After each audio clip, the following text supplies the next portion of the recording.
Rainier City Medical Center looked smaller in the rain. The storm blurred the hospital into smudges of white and green through the glass doors, neon letters bleeding into the darkness. Inside the emergency department, the night shift had settled into that temporary lull that always felt like a lie. Monitors blinked, vending machines hummed. Somewhere, someone coughed into a scratchy blanket. Hannah Reed moved down the main hallway with a plastic tote of saline bags hooked against her hip. Her sneakers were silent on the speckled floor. The overhead lights washed her in the same pale color as the walls, as if the building was trying to swallow her up. She checked the name on the next door, nudged it open with her elbow, and stepped in. "Mrs. Klein still with me?" she asked softly. On the bed, a frail woman blinked awake under two bright lights. Her hair was a silver halo against the pillow. A cannula sat under her nose.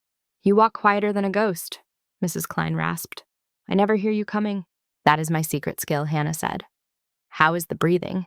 She adjusted the oxygen flow, smoothed the blanket, straightened the blood pressure cuff. Her hands worked without hesitation. Fingers tested the IV site, found it a little puffy, and loosened tape with a gentle press. Small corrections, clean, efficient. Mrs. Klein watched her. "You're good at this," she murmured. "Do the doctors know that?" Hannah smiled without looking up. "They know enough," she said. "Try to get some more sleep." When she stepped back into the hallway, the noise of the ER wrapped around her again. A television muttered from the waiting room. A child cried somewhere behind a curtain, a thin, tired cry that went quiet when a nurse shushed him. The smell of coffee antiseptic and something fried from the cafeteria blended into a single hospital scent. At the central desk, Dr. Lucas Grant leaned against the counter as he signed off lab results. He was still in his lead apron from a recent scan stethoscope, looped loosely around his neck. His black hair was rumpled in the way that looked styled, even when it was not. "I told admitting we are not a hotel," he was saying to another nurse. "You stabilize, you move upstairs. I do not babysit stable chest pain all night." He glanced up long enough to spot Hannah sliding the saline tote into the supply room. "Reed, he called you stocked Bay 3 already?" "Yes, doctor," she said. Her voice carried easily, but it never seemed to take up space. "You can handle the rest of the rooms," he added, returning to the chart. "Keep the airway cart neat. Do not touch trauma. If anything interesting happens, you grab me or Patel." There was no malice in his tone, just habit, just hierarchy. "So, got it," Hannah said. Zoe Patel, the younger nurse at the desk, flashed Hannah a sympathetic look. Her dark curls were piled on top of her head pen, tucked behind one ear. "Sorry," she mouthed. Hannah gave a small shrug. Then she disappeared back into the track of tasks that no one wanted, but everyone needed done. She moved quickly, but nothing about her seemed rushed. In Bay 4, she swapped out a half-empty fluid bag, pressed the call button to silence an alarm, adjusted a pillow for a teenager with a sprained ankle who would not stop scrolling his phone. In Bay 6, she retied a gown, rechecked a urine sample label, tucked a loose hair back under her ponytail. Each time she leaned over a bed, the chain around her neck shifted under her scrub top. A tiny flat weight rested against her skin. It clicked once softly against her collarbone when she bent too far forward. She always straightened before anyone noticed. Outside, the rain intensified. Water ran in lines down the big glass panes at the front entrance, turning the parking lot into broken reflections of headlights and puddles. The doors sighed open. A draft of cold air followed a man into the ER. He stood just inside the mat, dripping rainwater, a plastic trash bag slung over one shoulder like a sad backpack. His beard was gray, his ball cap darkened with wet. "Evening, Skipper," the triage clerk said without looking up. "You cannot smoke in here. Again." Ray Dalton grinned, revealing nicotine stains and a tooth missing on the side. "I am clean," he said, lifting both hands. "Scout's honor. Just needed a dry spot. And maybe some of that coffee nurse night shift hides." "You know the rules," the clerk said, but his tone softened. "You need a bed, or are you just loitering?" "Just loitering stylishly," Ray replied. He shuffled further in shoes, squeaking on the wet floor. His eyes scanned the room until he spotted Hannah coming out of a side corridor. "There she is," he said, brightening. "Hannah Banana, keeper of the good coffee." She was already reaching for the box of tissues by the wall. "Your hat is soaked," she said. "You stay on that mat until we dry off your shoes, or you are going to fall and blame me." "I would never blame you," he said, as she handed him tissues and gestured for him to wipe his face. "You were the only one who taped my blisters last winter, remember?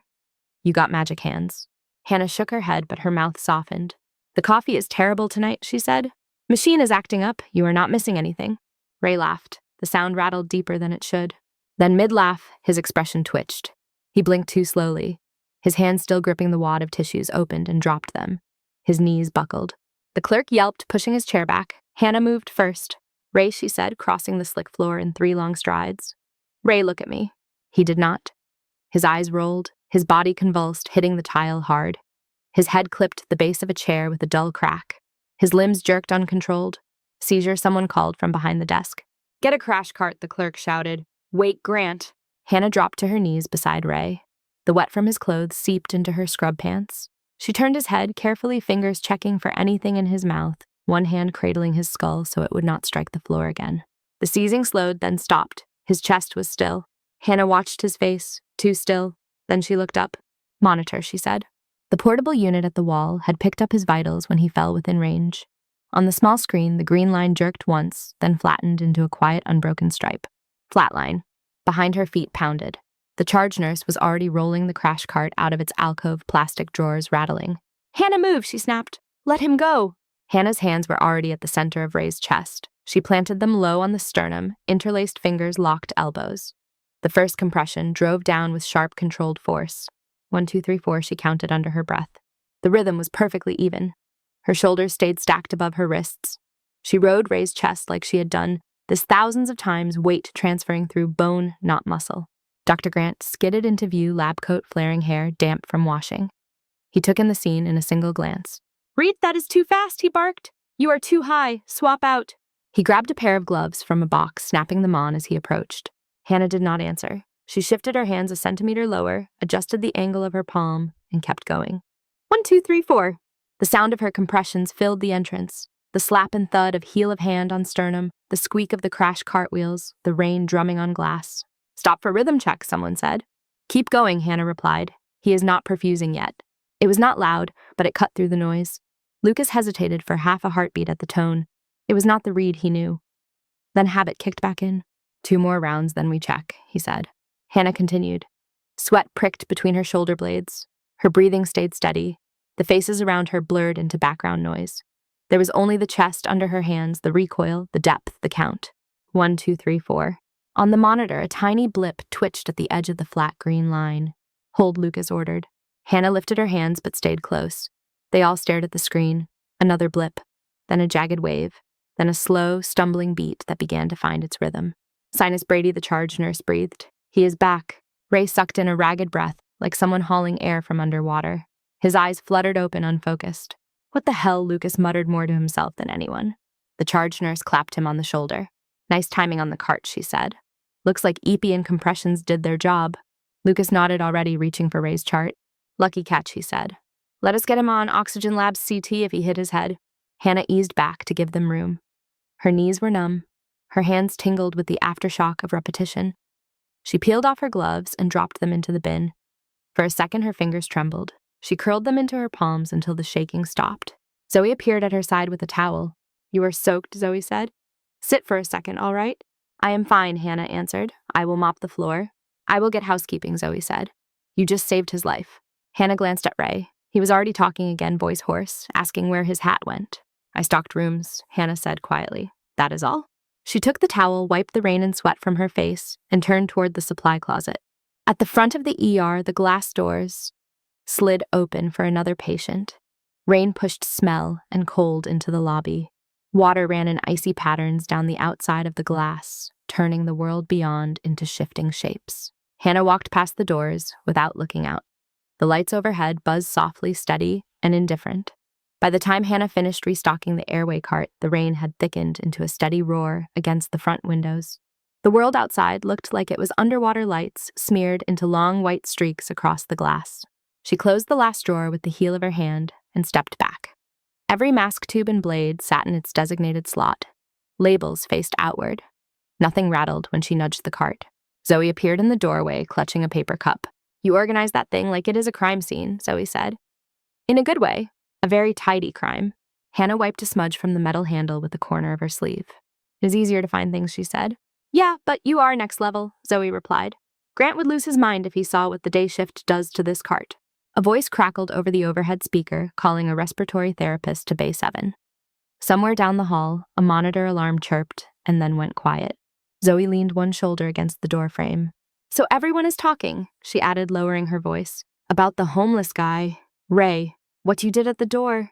Hannah locked the wheel brake on the cart. Her fingers moved over the metal lever as if she needed that one extra adjustment. "I did chest compressions," she said. "Yeah, but like textbook," Zoe insisted. No bounce, no wasted motion. When I do CPR, I feel like a toddler jumping on a trampoline. Hannah allowed a small, quick smile. Maybe I got lucky, she said. You did not look lucky, Zoe replied. You looked like you were counting in your sleep. Hannah stepped past her and out into the corridor. Zoe fell into step beside her, still watching her face. They reached the central desk and dropped off clipboards. Lucas was on a phone call with cardiology, his voice clipped and irritated, so they moved on without interrupting. The automatic doors at the front swished open to admit a gust of colder air and 2 paramedics wheeling a gurney. Hannah glanced at the open space beyond them through the curtain of rain. At the far edge of the lot where the streetlights cut arcs through the darkness, several headlights moved together in tight formation. 8 large vehicles slid into the visitor lot as if choreographed. Matte black paint drank in the light. The paramedics cut across her view and pushed the gurney toward triage. By the time they passed and her line of sight cleared, the vehicles had already taken up their positions. 4 along the far row, 4 along the side facing the hospital. Engines idled, exhaust curling pale against the wet pavement. The drivers did not get out. Hannah watched for 1 heartbeat longer, the weight under her scrub top suddenly heavier. Then she turned away and reached for the incoming patient. He was middle-aged, pale sweat beading his forehead. His hands clutched his upper abdomen. Each breath came shallow and quick. This is Mr. Lopez, the paramedic said. 46, sudden onset chest pain and shortness of breath while eating dinner. Pressure 8 out of 10, radiating to the back. Hannah slid into the flow. Blood pressure cuff, oximeter, gentle questions. Any history of heart problems, she asked. No, Lopez croaked. It burns here. He touched just below his sternum. Reflux, the paramedic suggested. Could be, maybe Hannah said. We still treat it like cardiac until we know. Lucas arrived, snapping a glove over one hand. Let us get an EKG, he said, leaning over the bed. Troponin basic panel chest film. Nitroglycerin if his pressure tolerates it. You two handle it. He shot Hannah a look that landed somewhere between grudging respect for her speed and denial of what he had just seen at the front entrance. She nodded. Once the rush settled and Lopez was stable in Bay 3, a small quiet opened in the middle of the chaos. The other rooms had their own hum of activity, but nothing was crashing. For a moment, the ER felt like it was exhaling. The nurses drifted back toward the break room, drawn by the promise of slightly stale muffins and coffee that tasted like burnt plastic. Inside, someone had scrawled, "Do not touch my lunch" on a brown bag, in permanent marker. The microwave ticked off the last seconds of someone's meal. A mop leaned in the corner bucket, half full of gray water. The conversation picked up before Hannah fully stepped inside. I'm just saying it did not look like beginner luck, one nurse argued. She was on his sternum, another replied. She was too high. He came back, did he not? With epi and oxygen and a doctor. They fell into an awkward silence when they realized she was there. Hannah crossed to the sink and washed her hands, the hot water pinking her knuckles. She focused on the lather, the circles of soap between her fingers, the rinse. Behind her, Zoe tried to patch the moment. Hey, she said brightly, we were just talking about the weather. Again. Because that is what we do. We are fun. No one laughed. One of the older nurses cleared her throat. You did good work out there, Reed, she said, not quite meeting Hannah's eyes. You moved fast. Thank you, Hannah replied. She dried her hands, dropped the paper towel, and turned to leave. Where did you learn compressions like that? Another nurse blurted. I mean, they do not teach that kind of precision at Rainier Community College. Hannah paused in the doorway. Practice, she said. A lot of it. Her tone made it clear. The conversation was over. In the hall away from the low buzz of gossip, the fluorescent lights hummed like a distant insect swarm. Hannah walked toward Bay 7, where a red light blinked over a closed curtain. Inside, a man in his 50s sat hunched on the edge of the bed, one hand braced on his knee, the other clutching at his throat. His lips were tinged blue. His wife stood beside him, panicked, twisting a crumpled napkin in her hands. He just started choking, she babbled, on the sandwich. He coughed, and then he could not talk, and then he could not breathe, and they told us to wait, and I could not just wait. I had to scream, I am sorry, I know I was loud. The man tried to pull in a breath. A wet, strangled sound emerged. His eyes watered. Hannah's gaze skimmed him quick and exact. Airway, chest rise, color. She stepped in front of him and touched his shoulder. I'm Bandit's going to help you, she said. Do not fight me. She got him on his feet with a practiced pull, positioned herself behind him, arms around his middle. One fist above his navel, other hand over that fist. She set her stance feet apart on the linoleum. The Heimlich maneuver looked simple when drawn in training manuals. On a real body, under real fluorescent lights, with a real life ticking in the space between 2 heartbeats, it was all leverage and precision. Where exactly she set her hands mattered. How she directed the force mattered more. One thrust. Nothing. The man made a sound like a blocked drain. Hannah adjusted her grip a fraction of an inch, set her jaw, and drove her fist inward and up in a sharp, explosive motion. For a second, everything paused. Then a dark clot of food and blood erupted from his mouth into the towel she had shoved into place. He sagged, air rushed into his lungs. His knees buckled, but she controlled his weight, guiding him back onto the bed in one smooth movement. Behind her, the curtain jerked aside. Lucas stepped in her name, already half-formed on his tongue. "Reed, what is going on in here?" I heard the wife screaming. The wife clutched Hannah's sleeve. "She saved him," the woman cried. He could not breathe, and she just grabbed him and did something, and it flew out like a bullet. Lucas checked the patient's airway, auscultated his chest, watched the oxygen saturation climb on the monitor. His jaw tightened. "Okay," he said. "Good. Lucky you were close." He turned to Hannah. "Next time you call for help first," he said. "You could have fractured a rib or made it worse if it was not actually obstructed." "It was obstructed," Hannah said calmly. He held her gaze for a moment, as if waiting for her to flinch or apologize. She did neither. After a beat, he broke eye contact. "Order a chest x-ray," he told the clerk outside, "just to be sure." When he was gone, the wife threw her arms around Hannah. The hug was tight, panicked. "Thank you," she whispered into Hannah's shoulder. "Thank you." Hannah patted her back once, then gently extricated herself. "Stay with him," she said. "We will keep an eye on his breathing." In the main hall, the noise levels rose again as another ambulance arrived. A drunk man in a stained hoodie argued with security over his backpack. A toddler wailed in a way that made every nurse cringe internally. Near the waiting room entrance, the drunk man swung his backpack like a club. "You people stole my stuff," he shouted. "You took my wallet." "Sir, you need to calm down," a nurse warned, putting a hand out. He shoved past her, stumbling into the middle of the hall. His eyes landed on Hannah as she stepped out of Bay 7. Something in her calm seemed to enrage him. "Yeah, keep staring," he slurred. "Think you are better than me in those blue pajamas?" He snatched a plastic bottle from a nearby housekeeping cart and whipped it toward her head. Time stretched. The bottle spun end over end, catching the fluorescent light. A thin arc of dirty water sprayed from its open mouth. Hannah's body moved before the thought could form. She shifted her weight, letting the bottle pass within inches of her cheek. It exploded against the wall behind her plastic, cracking in a sharp, hollow snap. Dirty water splashed her shoulder. In the same breath, she closed the distance between them. One hand caught the drunk man's wrist as he reached for another item. Her other hand pressed lightly against his shoulder. With minimal force and flawless alignment, she turned his body, stepped behind him, and folded his arm into a painless but inescapable hold. His knees bent instinctively. She guided him down to a sitting position on the floor. The motion was clean, quiet, almost gentle. "Stop fighting," she said in his ear. "You are going to hurt yourself." Her voice was still soft. The edges had changed. Elena Ramirez arrived at a trot, security badge swinging on her belt. She took in the broken bottle, the water on the wall, the way Hannah had the man controlled without strain. "I will take it from here," Elena said. Hannah released the man and stepped back. Her hands opened, fingers loose, as if she had to remind them they were not in a different place. Elena gave her a long, thoughtful look. "You do not learn that from YouTube," Elena murmured as she cuffed the drunk's wrists with plastic restraints. Hannah's mouth twitched. "I watch a lot of videos," she said.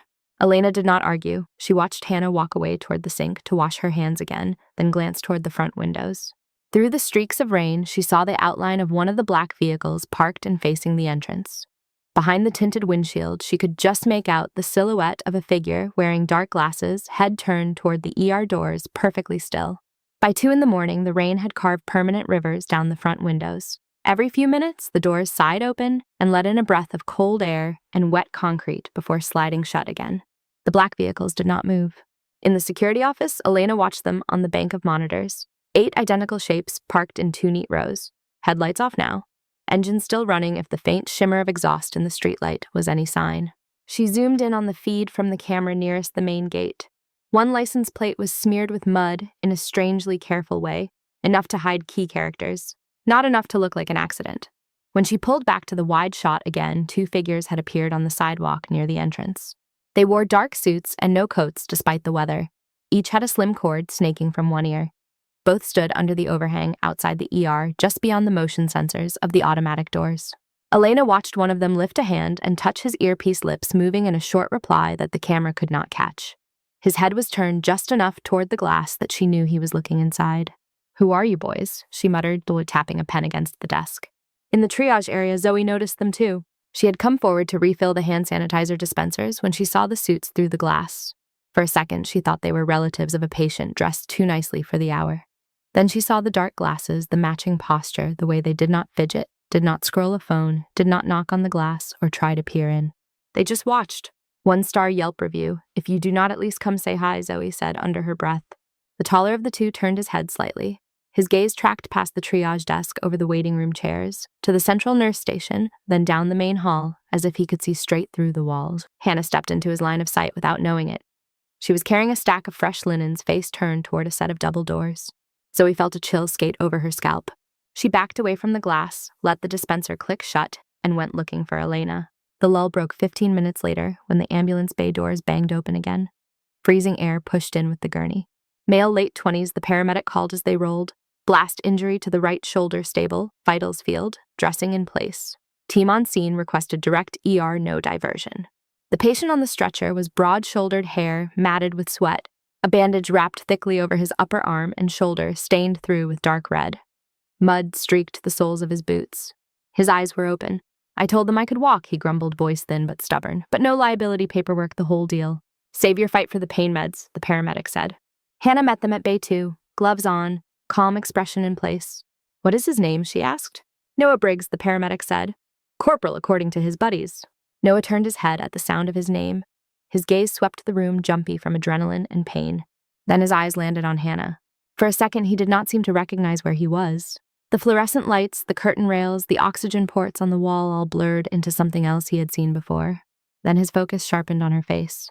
The set of her jaw, the way her eyes moved over him, the exact way she anchored the gurney with one foot as they transferred him to the bed. "Ma'am," he whispered. She started to cut away the bloody field dressing. "Corporal Briggs, I am Nurse Reed," she said. "I am going to look at that shoulder." He did not seem to hear the last part. "Ma'am," he repeated louder now, fighting to sit up. "I know you." She pressed a steady palm against his chest. "Stay down," she said. "You will rip your sutures." "You were there," he insisted. "In Helmand. The tunnel collapse. You came in with the second team. You had a pack and a knife and no fear. They said you were a ghost, but you were there." Her hand stilled on the bandage. His words hung in the space between them. In the background, monitors beeped, a phone rang, a printer spit out labels. The hospital sounds did not reach her for a heartbeat. Then they snapped back into place. "You are confused, Hannah," said her tone turning flat and firm. "You have taken a hit and you are in pain. Focus on my voice. Focus on breathing slowly." He shook his head, breath hitching from the movement. "I remember your eyes," he said. "We were pinned and you crawled into that hole while the ceiling was still coming down. You stuck your hand into my chest, laughing like you had all the time in the world. They called you Seraph." His pupils were blown wide. His pulse flickered under the skin at his throat. The memory had its own hold on him. "Corporal," Hannah said. "Look at the ceiling. Tell me how many tiles you see." His gaze snapped to hers again, dragged by something in the way she gave the order. "You cannot deny this," he said. But the fight was softer now. "It is you." She leaned close enough that he could see the fine lines at the corners of her eyes. Up close, the softness that patients usually saw was gone. Something older and harder sat behind her expression. "What matters right now is your shoulder," she said quietly. "Nothing else." She cut the last strip of tape and peeled back the dressing. The wound was an ugly carved channel through flesh and muscle, packed tight with gauze. The skin around it was swollen and angry. "Good job on the field work," she said to the paramedic. "You probably saved his blood pressure." "Team did most of it," the paramedic replied. "They knew exactly what to do. Too exactly, if you ask me. Like they had a medic whispering in their ear." Hannah did not look up. "Let us hang another liter wide open," she said. "And I want a pain scale, Noah. 0 to 10. 7, he said. "Unless I move, then 11. "Keep it at 7, Hannah replied. "I will get the doctor." She stepped away from the bed, stripping off her gloves. The latex snapped softly as she pulled it from her wrists. Noah watched her go, eyes tracking her until the curtain swung between them. He lay back, breathing through his teeth. In the hallway outside, Zoe hovered. "He will not stop staring at you," she said. "What did you do, save his dog?" Hannah tossed the gloves into the bin. "He is disoriented," she said. "Blast injuries can do that." Zoe studied her face. "He called you something," she said slowly. "In there. I could not hear the first time. What was it?" "Corporal Briggs needs pain control and imaging," Hannah replied. "Can you page Dr. Grant for me?" Zoe squinted at her for another second like she was trying to see through tinted glass, then sighed and headed to the central desk. Elena chose that moment to walk past eyes still sharp from staring at monitors. "You all right?" she asked Hannah. "Fine," Hannah said. "Busy night." Elena glanced toward Bay 2. "Soldier took a hit," she said. "Those guys do not usually come here. They have their own places." "They were in the city," Hannah said. Maybe this was closer. The answer was too neat. Elena filed it away without comment. From the corner of her eye, Hannah saw movement beyond the glass doors. The two men in suits had taken a step closer. They still did not enter. They stood under the overhang looking in. One of them had his head tilted, as if listening to something only he could hear. His lips moved in a short response. Then his attention locked on the hallway where Hannah stood. She turned away first. At the medication room, she swiped her badge, stepped inside, and let the hum of refrigerators and the precise rows of vials steady her breathing. She reached for the morphine, checked the dose, printed the label. Her hands did not shake. The small metal key on the chain under her shirt pressed into her sternum as she leaned toward the counter. She adjusted the chain without thinking and pushed the feeling back into the box where it belonged. Outside, the rain drummed its steady rhythm against the glass. The black vehicles waited in the lot. The two men in dark suits held their posts by the door, facing the bright interior of the ER as if waiting for a specific moment or a single name to be called. By 4 a.m, the night had settled into the kind of tired that crawled into bones. The storm outside never really let up. It only shifted volume, moving from angry sheets of rain to a steady, soaking pour. Hannah slipped the syringe of morphine into Noah Briggs's IV port and watched his shoulders ease. "That will come on quick," she said. "Let it help." He blinked, fighting the weight that pulled at his eyes. "You really do not remember me," he murmured. "I remember a lot of people," Hannah said. "You are one of them now. Rest." He wanted to say more. Pain and medication tangled his thoughts. Whatever words he had broke up before they reached his mouth. His eyelids dropped. The monitor beside his bed traced out a slower, steadier pulse. She adjusted his blanket, checked the dressing one more time, and stepped away. "Try not to charm every trauma patient," Zoe whispered as Hannah passed her in the hall. "It makes the rest of us look bad." "Get some water," Hannah replied. "You have not had a break in air. You have not either," Zoe pointed out. Hannah gave her a small look that passed for a smile and moved on. The last hour of the shift blurred into small necessary tasks. A repeat set of vitals here, one more set of discharge instructions there. A fresh blanket over Ray Dalton, who snored softly now, an oxygen cannula balanced under his nose. At 5:30, the overhead lights seemed harsher. Fatigue made edges sharper and voices duller. The day shift trickled in with wet umbrellas and half-closed eyes. Hannah signed off her last note, logged out of the computer, and peeled off her badge. The plastic rectangle left a faint mark on the pocket seam of her scrub top. "Go home, Reed," the charge nurse said. "If you stay any longer, we have to start paying you." "See you tonight," Hannah answered. She crossed the hall shoes, whispering against the floor, and pushed the door to the staff locker room open. Metal lockers lined the walls in 2 neat rows. The air smelled of detergent, cheap deodorant, and coffee that had gone cold hours ago. Someone's floral bag slumped on a bench. A pair of pink clogs lay tipped over near the wall. Hannah went to the second row, third locker from the end. Her fingers found the key on the chain around her neck and slipped it free.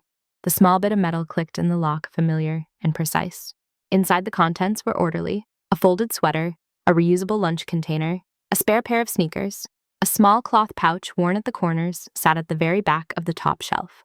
She did not touch the pouch. She did not even look at it directly. Her gaze passed over it the way one might glance past an old scar. She grabbed her jacket and a knit hat closed. The locker turned the key and tucked the chain back under her scrub top. The fabric muffled the tiny clink of metal against metal. In the hallway outside, the intercom called for a respiratory therapist. Somewhere, someone was already brewing the next pot of coffee. Hannah checked the time on the clock above the door, then headed toward the staff exit. As she passed the main hall, she glanced once at the front windows. The black vehicles were still there. A pale gray light had begun to seep into the sky behind them, turning the clouds from black to charcoal. The headlights remained dark. The shapes in the driver's seats remained motionless. The two men in suits had vanished from the entrance. Hannah looked at the scene for no longer than a single slow breath. Then she pushed through the staff door into the stairwell and disappeared from sight. At the central desk, Lucas signed off on a final chart with a heavy hand. His eyes burned from too many hours staring at screens. Grant, one of the day shift doctors, said, shrugging into a coat. "You look like reheated leftovers." "Appreciate the support," Lucas replied. The other doctor laughed and headed toward the elevators. Lucas checked the time. Officially, he was done. His brain, however, still buzzed. Every time he tried to push away the image of Hannah over the homeless man's chest, another part of the night flashed in behind it.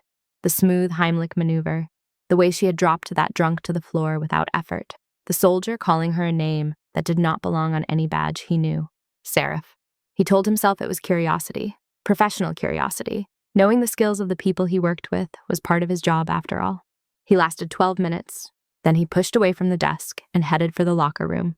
The hallway outside was quieter, now padded with the shuffling of day shift nurses who had not yet had their first caffeine dose. Someone wheeled a linen cart past sheets piled high. The hum of the vending machine in the break room followed him like white noise. In the locker room, the fluorescent lights flickered once before settling. Lucas let the door swing closed behind him and stood still for a moment listening. No showers running, no voices, just the faint tick of the air vent. He moved to the row he knew belonged to the night nurses. Hannah's locker was easy to find. Second row, third from the end name, printed neatly on a label, H. Reed. His hand hovered over the handle. He knew there were rules about this, boundaries. He also knew those rules blurred when there were questions of patient safety or risk. He could hear his own thoughts making a case for him in his head. If she had military training, if there was something he should know that mattered. Did it not? His fingers closed around the handle. It did not budge. Of course she locked it. He glanced over his shoulder, then reached into his coat pocket. The small silver key he palmed was not technically his. The facility's manager kept a set for emergencies. Lucas had borrowed one once to get into a supply closet when a door jammed. He had neglected to give it back. He told himself he would apologize for that eventually. The universal key slid into the lock with almost insulting ease. The latch gave with a soft metallic clack. He opened the locker. It was cleaner than most he had seen. No dirty scrubs balled up on the floor. No loose snacks. No crumpled notes. Just that sweater, that lunch container, that second pair of shoes lined up with care. And on the top shelf, the small cloth pouch. Faded, folded, out of place in its precision. He reached for it. The fabric felt softer than it looked, worn by time and handling. The drawstring had been retied several times, the knots small and tight. He loosened them carefully and eased the pouch open. Something flat and stiff slid into his palm. It was a patch, about the size of his hand. The base material was a dull silver edges stitched in black thread. The lettering had faded, but under the locker's light, he could still read it. Aegis Med, Seraph Tier 1, restricted. A narrow band of smaller text along the bottom had worn down to almost nothing. One word remained clear. Classified. Lucas stared at it, throat dry. He had been to enough conferences, read enough papers, sat through enough presentations with half-hidden budget lines to recognize the shape of certain programs. Rumors of teams that worked in places their colleagues would never see. Stories traded over warm beer after official sessions. Shadow medics, some called them with a half-laugh that did not quite reach their eyes. All of those stories had one thing in common. They never had names. He pulled out his phone and snapped a quick photo of the patch before he could overthink it. The screen flashed, the image saved. He hesitated, then opened a browser and tapped the search icon. He selected the new photo, waited for the search engine to chew on it, and watched the spinning circle impatiently. Results populated. He scrolled. Most of the links did not resolve. They loaded into blank white pages with the word denied or redirected to a general government homepage. A few spat out blunt messages about insufficient clearance. Then one thumbnail caught his eye, a small grainy image from a site that looked like it had not been updated in years. He tapped it. The headline sat in stark, blocky letters at the top of the page. The Seraph program disavowed shadow medics. Beneath it, a black and white photo loaded line by line. Several figures in fatigues stood in front of a helicopter. One of them was a woman with her hair braided tight, helmet under one arm, medical bag slung over one shoulder. The resolution was too low to be sure. The jawline, the eyes, the way she held herself, though pulled at something in his memory. He swallowed. The page text refused to load fully. Fragments appeared and then vanished, replaced by error blocks. He scrolled anyway, eyes darting over phrases he only half caught. Unofficial units. Field surgical intervention under fire. Program dissolved. Records sealed. His thumb hovered over the top corner of the photo in his gallery. The picture of the patch glowed there, along with the small icon for delete. He suddenly did not like the idea of having it on his phone. He tapped delete. A confirmation box popped up. Are you sure you want to delete this file? He hit yes. The box did not vanish. The screen flickered. A new message overrode the first. File locked. External override in progress. Under the text, a symbol pulsed once. A stylized Jolmond shield with a faint, almost invisible pattern inside. Lucas froze. He knew in an abstract way that there were systems that could reach into personal devices. Most people did. Those systems were supposed to be used sparingly. His thumb tapped the home button. The phone did not respond for a second longer than it should have. That single extra beat of delay made sweat bead under his collar. The home screen finally appeared. Every app icon sat where it should be. Nothing looked disturbed. The photo was still in his gallery. His hand shook now. He slid the patch back into the pouch with careful fingers, retied the drawstring, and set it exactly where he had found it. Then he closed the locker, turned the key in the lock, and stepped back. The locker room felt smaller, the air seemed thinner. He slipped the universal key back into his pocket and left the room. As the door closed behind him, he glanced down at his phone again. The shield symbol did not appear. The screen only showed the time and a list of missed emails. It looked normal. He slid the phone into his coat, but the weight of it at his hip had changed. By 7 a.m, the rain had faded from a roar to a steady tap. The sky outside the security office shifted from charcoal to a tired gray. Elena sat hunched in front of the monitors, a paper cup of coffee, cooling at her elbow. She rewound the feed from the main gate one more time, thumb working the dial until the timestamp rolled back to just after midnight. She watched the empty lot, the sheets of rain, the occasional taxi gliding past the entrance. Then right on the line of the timestamp, 8 sets of headlights flared at once. The convoy slid into frame. Big dark vehicles turned into the lot with the confidence of people who did not expect to be questioned. They chose spots with unnerving precision. Not close to the doors, not tucked away either. Perfect lines, matching angles. They stopped. They stayed. Elena fast-forwarded in 30-minute blocks. The image jumped ahead, the timestamp ticking upward. Nurses came and went through staff doors. Patients arrived, walked out, or wheeled back to ambulances. The black vehicles did not move. Every few hours, a driver opened a door long enough for a shape to step out, stretch, speak into a device, then return to the seat. No one approached the hospital. No one went to the front desk. She zoomed in on one of the plates. Mud obscured the middle, scrubbed on in a way that looked intentional. Enough characters peered through for her to see the pattern of a government tag. Her jaw tightened. She switched to another camera. One of the vehicles had a low folded structure mounted on its roof. When she enhanced the image, she saw the sharp lines of a compact satellite dish packed down like an oversized suitcase. She had seen rigs like that a few times in her career. They did not come cheap. They did not sit quiet for no reason. She printed a still frame, watched the sheet of paper slide out of the machine, and studied it in her hand for a moment before folding it and slipping it into her pocket. "Security to administration," a voice called over the radio clipped to her belt. "We have a family asking about the lockdown order." Elena unclipped the radio. "On my way," she answered. Before she left, she took one more look at the screen that showed the front entrance. The 2 figures in dark suits had returned to their spot under the overhang. They stood with hands loosely at their sides, heads turned toward the glass. They had the posture of people who could stand there all day. The hospital day crawled forward. The rain made everyone slower. Gurney wheels squeaked, phones rang, coffee was poured and forgotten on counters. Word about the convoy leaked out of the security office faster than Elena would have liked. By noon, nurses in the break room were speculating in hurried whispers. Maybe the president is sick, one suggested, then laughed too loud at her own joke. At Rainier City Medical, another said, "Sure, why not?" Zoe listened, eyes flicking between the gossip and the window. From where she sat, she could see the far edge of the lot through the streaks of rain. The dark shapes of the vehicles were still there, patient and heavy. Lucas kept his comments to himself. His mind slid back to the patch in the locker every time someone mentioned the cars. He felt the phone in his pocket like a hot stone. He checked on Noah Briggs during a consult and found him half awake, half elsewhere. "They pulled us out," Noah said, unprompted. Whoever was on the line knew where every piece of shrapnel was, like they could see through the dirt, like they had been there before. Lucas adjusted the IV drip. "Sounds like good training," he said. Noah stared at him. "You ever met someone and realized they have killed death more times than you can count?" Noah asked. "No," Lucas replied. "I have not."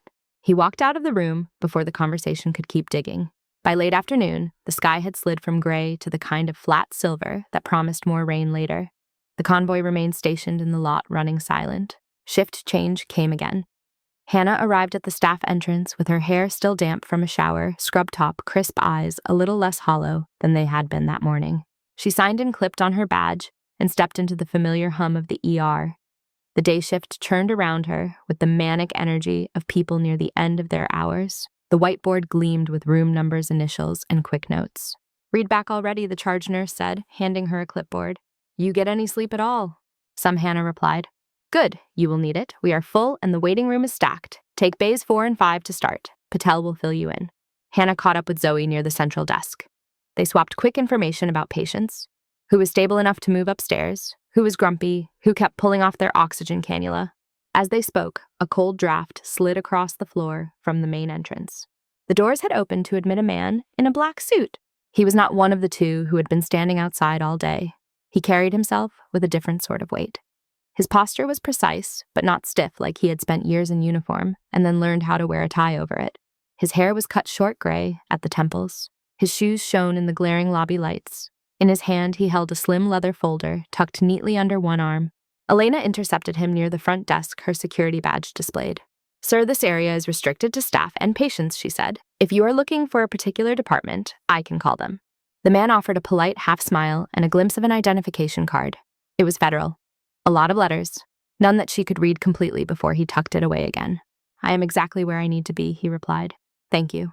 His voice was calm, even with a rasp that spoke of too many briefings and too much time outdoors. He stepped past her with minimal effort, as if he was used to doors opening. He walked into the ER proper, letting his gaze drift across the controlled chaos without flinching. Monitors, curtains, movement. He took it in like a battlefield map. His eyes reached the central station. Hannah stood there, head bent over a chart, one hand resting lightly on the counter. A pen dangled between her fingers. Zoe spoke beside her, pointing at a lab result on the screen.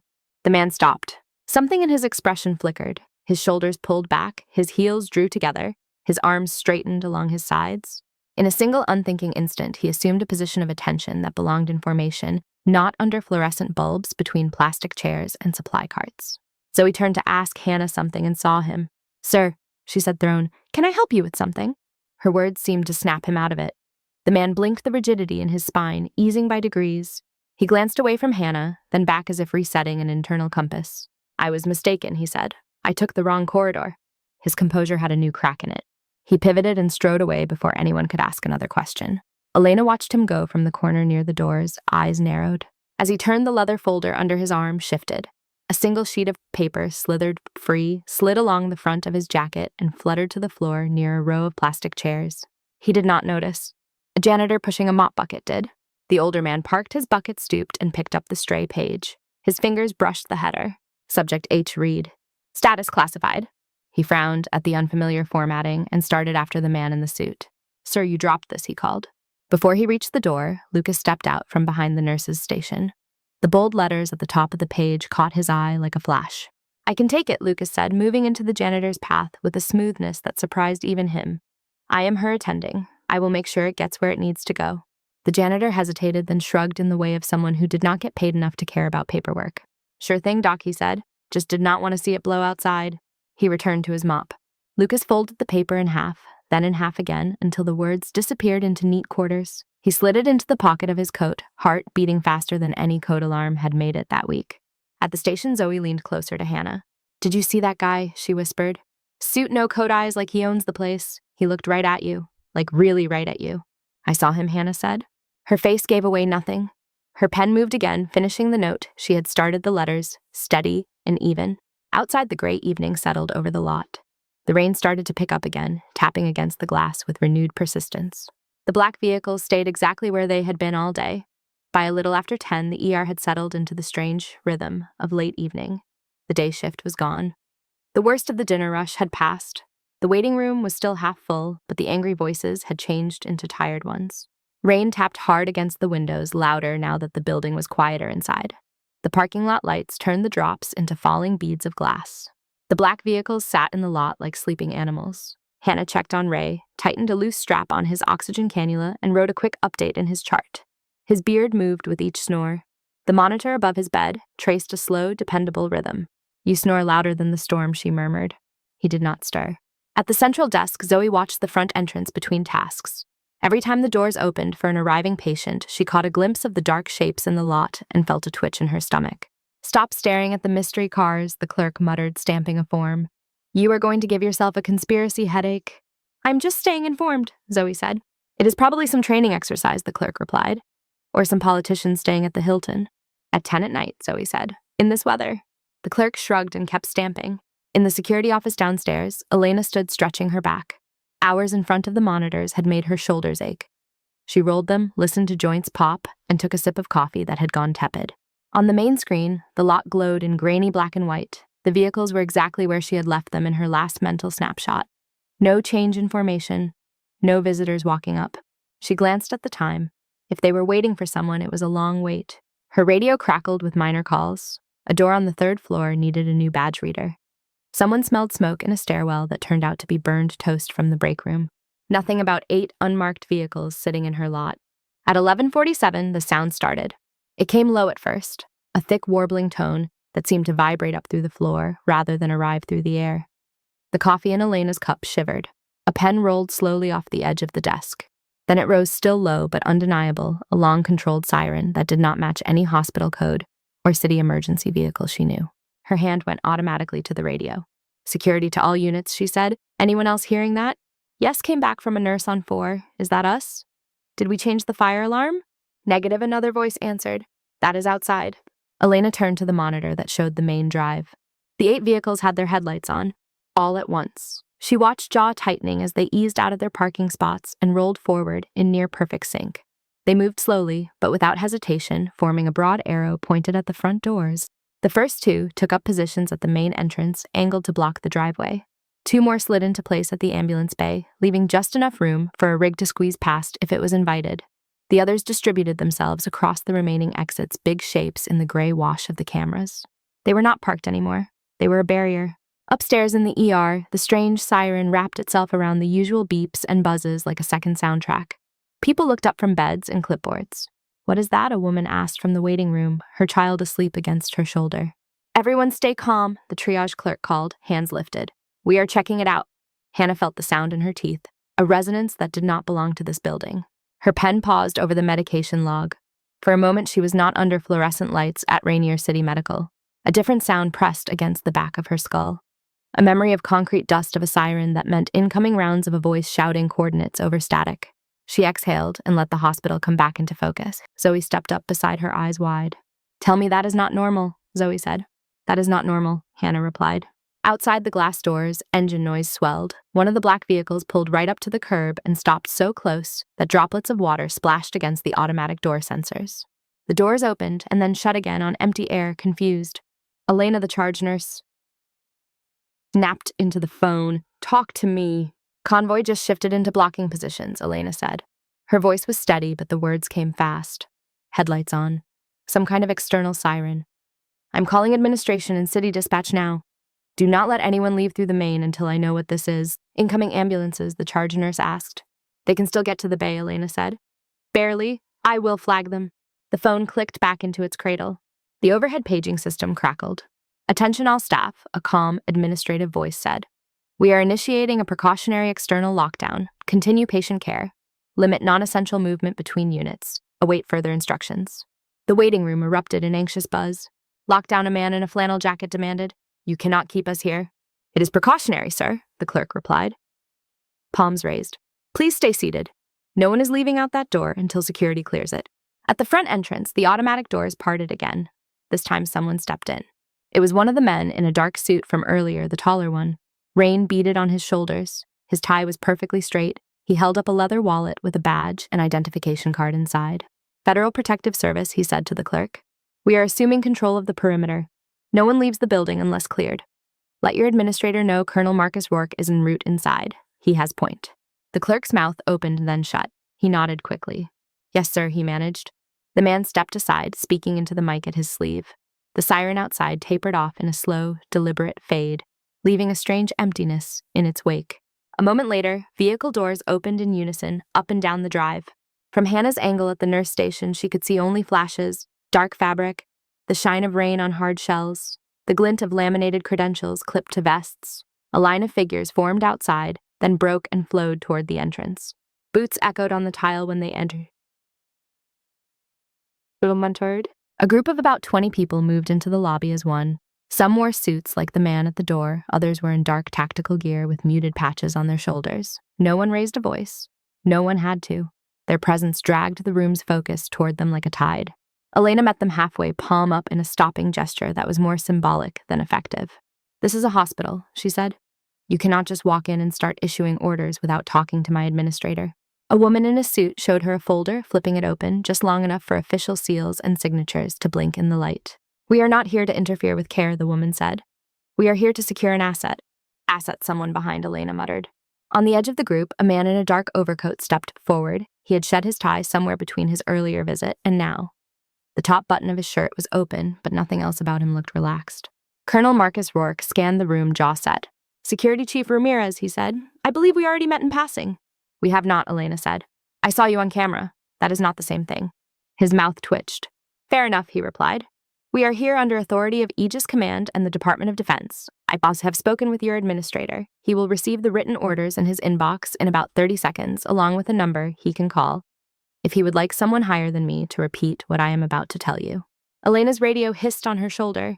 The administrator's voice poured out thin with stress. Ramirez let them through, he said. They just briefed me. Cooperate in full. Keep the staff calm. Do not let anyone film them. Elena stared at the radio for half a second, then clipped it back on. You heard him, Rourke said quietly. We are on the same side here. I will decide what side I am on after I know why my hospital is surrounded. Elena answered. But I will not get between you and whatever orders you are carrying. That is all I can ask, he said. He moved past her and into the ER. Heads turned as the column of suits and gear walked through the set of swinging doors that usually separated controlled chaos from the rest of the building. Patients craned their necks. Nurses stepped instinctively toward their stations, as if proximity to charts and monitors could shield them. Zoe took a half step closer to Hannah. Why does this feel like the start of a movie I would watch from behind a pillow? She whispered. Hannah did not answer. Her gaze tracked Rourke as he walked down the center of the ER. Each step was measured, never rushed, as if he was counting distance, without needing marks on the floor. Some of the tactical team peeled off to the sides, taking up positions at key points. One near the ambulance bay doors, one at the hallway leading to imaging. Two near the elevators. Their hands hovered near their belts, but no weapons were drawn. Rourke stopped at the nurse station. Up close, he looked more tired than he had in his earlier brief appearance. A fine line had dug deeper between his brows. There was rain on his coat collar. His eyes were clear. The room seemed to narrow around the space between him and the nurses. Dr. Grant arrived from the other end of the hall, white coat flapping behind him. He looked at the uniforms, then at Rourke. You cannot march a platoon through my ER, Lucas said. You are spooking my patients. Whatever stunt this is, take it outside. This is not a stunt, Rourke replied. His tone did not rise, but Lucas shut his mouth anyway. We are not here for your patients, doctor. Rourke's attention shifted finally to Hannah. He took her in, fully eyes, flicking over her scrub top, the ID badge clipped to her pocket, the small movements of her hands. Nurse Hannah Reed, he said. Her name landed in the air with the weight of a summons. Several heads swiveled between them. Yes, she said. Colonel Rourke drew himself up, shoulders squaring. The lines of habit ran through every movement. We need to speak with you, he said. Immediately. This is a matter of national security. The words settled over the nurse station like a dropped weight. Hannah felt every gaze in the room change direction and land on her. The air seemed to thin, stretch tight between the fluorescent lights and the scuffed tiles under her shoes. I am on duty, she said. If you need to speak with administration, they are upstairs. Colonel Rourke shook his head once. This is not for administration, he said. This is for you. Dr. Grant stepped in front of the station, just to the side of Hannah's shoulder. His jaw was tight. She is a nurse, he said. A junior nurse. Whatever this is, she is not your problem to solve tonight. You do not get to drag staff out of here because someone in an office used the wrong name on a form. Rourke looked at him. There was no hostility in it, just a kind of weary recognition. You are Dr. Lucas Grant, he said. Emergency attending. Good record, good outcomes, loud opinions. Lucas blinked. I have friends who like to talk, Rourke added. They tell me things. This is my department, Lucas replied. My people. You want to secure the building, you go through the administrator. You want to move a critical staff member, you go through me. This is your department, Rourke agreed. But she is not your staff member alone. He turned back to Hannah. Hannah Reed is property of Aegis Command, he said, and the phrase tasted wrong even as he spoke it. Formerly attached to the Seraph Medical Program. Designation, Seraph Medic 1. Last surviving operational asset. The nurse station went very still. Zoe's fingers tightened around the pen she held. It squeaked against the clipboard. Excuse me, Lucas said. Property of what? Aegis Command, Rourke repeated. Black Budget Branch. Integration of surgical medicine into special operations. Officially dissolved 10 years ago. On paper, it never existed. In practice, it kept a lot of people breathing who had no business staying alive. His attention never left Hannah. You did not tell them, he said quietly. That was smart. Something flickered behind her eyes. For a heartbeat, the mask she wore for patients and coworkers slid just enough to show the framework under it. I told you I was out, she said. That was the deal. And we honored it, Rourke said, as long as we could. Voices from around the room rose in small, uncertain bursts. Seraph, a nurse whispered. Is that what he said? Like the articles, another murmured. The ghost medics. I thought those were made up. They were scrubbed, someone else said. Not made up. Hannah felt a pressure at her collarbone. The small metal key on its chain had shifted when she turned. It dug into skin that had known worse pain, and still that little point of contact burned. I work here now, she said. I have patients. You are disrupting care. Rourke nodded once. And I'm sorry for that, he said. You can file a complaint with your union when this is over. Right now, we have less than an hour before 6 of our people bleed out in a hole, and you are the only person alive who can teach a team to keep them from dying while the roof comes down. The ER swallowed the words. Somewhere behind them, a printer spit out a sheet of labels. A monitor beeped in a steady, indifferent rhythm. The world did not stop to listen, but everyone human in that room did. No, Hannah said. Zoe made a small sound beside her, almost too soft to hear. Surprised not at the request, but at the immediacy of the refusal. Rourke did not flinch. You have not even heard the details, he said. I do not need to, she replied. A bed curtain scraped on its rail. Someone coughed. The smells of saline sweat and antiseptic pressed in around them. From behind the half-drawn curtain of bay, a voice called out rough from sleep and pain. Seraph. Noah Briggs pushed the curtain aside with his uninjured arm bracing himself on the bed rail. His hospital gown hung awkwardly over his bandaged shoulder. His bare feet touched the cool tile. Nurse, you should not be up, a tech protested, reaching for him. Noah shrugged him off. It is fine, he said through clenched teeth. I have had worse walking days. He straightened and looked across the ER. His gaze found Hannah, then shifted to Rourke. Sir, he said, trying to pull his heels together. The effort made muscles in his jaw jump. Stand easy, Corporal, Rourke said. Noah's eyes went back to Hannah. She is not just a nurse, he said to the room, with respect. He swallowed, throat working. Helmand Province, he said. Year before last. You remember that, ma'am? The honorific came out instinctive, not mocking, a reflex put there by someone who had watched her work. Hannah's hands had gone very still on the edge of the counter. You were in a tunnel that day, Noah continued. A supply cache we had no business taking in daylight. Ceiling came down, cut us off from the exit. Dust so thick we thought we were already buried. I caught a piece of metal through the chest. Felt heat, then cold, could not get a full breath. Thought that was it. His voice pulled the images into the ER whether anyone wanted them or not. Dirt pressing in, the taste of blood, the thin line between breath and nothing. We called for a medic, he said. They told us there was no way to get one in. Then someone new came on the radio.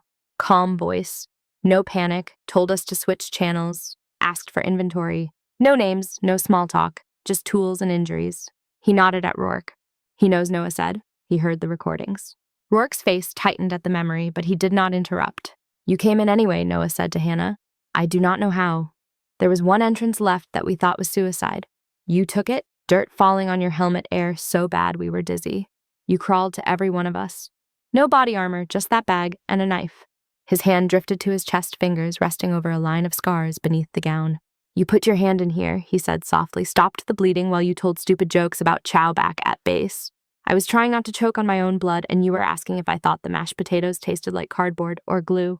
A few of the night nurses stared at Hannah. It was hard to imagine her cracking jokes while elbow deep in shrapnel wounds. They said you were, Seraph, Noah added. Said you could drag people back from the edge, just to send them to another fight. We thought you were a story to scare new recruits. Then you were real. And you were standing here stocking IV bags, and you were about to say no while other people wait for that same voice on the radio. The room held its breath. Hannah looked at him. For a moment, the distance between them was not fluorescent and tile, but the length of a collapsed tunnel. You lived, she said. Because of you, he replied. She shook her head. Because you listened, she said. Because your team did exactly what they were told, even when they were afraid. Rourke took a step closer. They will do the same now, he said, if you pick up the line. Dr. Grant exhaled loudly like he had forgotten he was supposed to breathe. This is insane, Lucas said. You are standing in my hospital asking one of my nurses to what phone in a surgery for some off-the-books op. Tactical field stabilization. Not full surgery, Rourke said. I am not completely out of my mind. Lucas threw his hands out. You say you disbanded this program, he said. You say it never existed. You show up here with black trucks and a siren that sounds like the end of the world, and you expect me to believe there is no one else. Nowhere else you can call. Rourke met his anger with a look that was almost pity. We had others, he said. They are gone. Some to other work. Some to the kind of ground you do not get pulled out of. He nodded toward Hannah. She walked away alive, he said. She earned that exit. She got a new name on paper, a clean license, a quiet job. We backed that. We kept her off lists. We erased her from slides. We let you think she was just a nurse who was very good with her hands. His eyes went back to Hannah. We did that because she asked, he said, because she had seen enough. The overhead lights buzzed a faint flicker at the edges of the room. What changed, Zoe asked, her voice small. Why now? Rourke hesitated for the first time. We have a team under a collapsed structure in an unaffiliated territory, he said finally. Not a war zone by any official declaration, but it might as well be. Bad intel put them in with the wrong map. Improvised explosive triggered secondary collapse. We got some of them out. 6 are still inside. They can move, they can talk, they are bleeding. He reached into the inner pocket of his coat and pulled out a small, rugged device. It looked like a tablet had been stripped of everything unnecessary and rebuilt for a different planet. The casing was thick, edges rubberized, screen dull to prevent reflection. He set it on the counter between them. This feeds into a satellite link we have on site, he said. Helmet cams, body cams. A medic on the ground with basic trauma training, but limited experience with multiple, simultaneous critical injuries. We can get them tools. We cannot get them a surgeon. We cannot get them anyone who has opened an artery under falling debris and walked away to do it again. He tapped the tablet with 2 fingers. You have that experience, he said to Hannah. You know how to read blood on concrete, not just on a monitor. You know how long they have before shock steals their reasoning. You know the sound of breath right before it stops. Silence stretched taut and thin. Hannah looked at the device but did not reach for it. The military has protocols, she said. Training. You can patch in an OR team from anywhere. We tried, Rourke said. The people we reach know the theory. They do not know the program. They do not know you. Time spent getting them up to speed is time those 6 do not have. His voice roughened. You built Seraph Protocol, he said. You refined it in places I would not send my worst enemy. They learned to describe what they saw because you made them. They learned to cut where you told them because you screamed at them until they did it right. You can teach anyone to tie a tourniquet. You cannot give them your brain in an hour. He closed his hand around the edge of the tablet as if he might crush the casing. I know what I am asking, he said. I know what it costs you. Hannah's throat felt dry. The taste of dust and old adrenaline brushed the back of her tongue. From the corner of her awareness, she could feel everyone watching. Zoe, Lucas, Elena. Near the entrance, body half turned toward the scene, radio forgotten at her shoulder. Nurses who had called her slow and timid. Techs who had thought she was just quiet. Ray snored softly in his bay, oblivious. Hannah drew a breath, slow and controlled. I left, she said. I know, Rourke replied. I walked away, she said. I chose a life where the worst thing that happens on a good night is someone spills coffee on me instead of arterial blood. That was the condition. That was the promise. Promises bend when people are still breathing on the other side of them, Rourke said. I would not be here if this was negotiable. Believe me, Hannah, I would have let you keep your peace. He straightened shoulders, squaring as if he were back at a briefing podium. You are not under arrest, he said. You are not being recalled to full-time duty. I cannot order you. I can only ask. He moved the tablet closer. 6 of ours deep underground, he said. Broken bodies, limited supplies, walls closing in. They need someone who knows how to pull life out of that kind of place. You are the only name in my roster that is not crossed out. His eyes were steady. Seraph, he said quietly now. We need your voice. The tablet sat on the counter between them like a small, quiet demand. Hannah looked at it, then at Rourke. His eyes did not waver. Neither did Noah's, even from across the room, even with medication dragging at his eyelids. Her own pulse seemed to slow, not from calm, but from focus. The edges of the ER softened, colors dulled, only a few details stayed sharp. The green line on the nearest monitor, the condensation on the inside of the glass doors, the tiny smear of dried blood on the corner of Rourke's cuff. No, she said again. This time it sounded less like a reflex, and more like a statement she was trying to make solid. I am not your asset, she added. Not anymore. Rourke inclined his head. You are right, he said.